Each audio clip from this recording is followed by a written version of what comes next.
బాబా తమను సేవించేవారికి సాధనలో తగిన సూచనలు ఇచ్చేవారు. సేవకుడు అబ్దుల్లా ఇలా చెప్పాడు. ఖురాన్ చదివేటప్పుడు కునికిపాట్లు పడవద్దని బాబా చెప్పారు. కొద్దిగా తిను, రుచులకు పోవద్దు, ఒక్క వంటకం చాలు, ఎక్కువ నిద్రపోవద్దు అని చెప్పేవారు బాబా.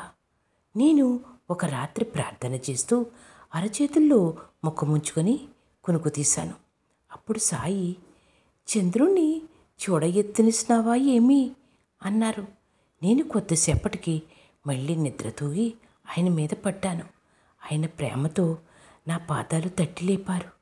నేను మరో రోజు మధ్యాహ్నం దోసిట్లో నీళ్లు తీసుకున్నప్పుడు అందులో స్పష్టంగా చంద్రబింబం గోచరించి పులకించిపోయాను.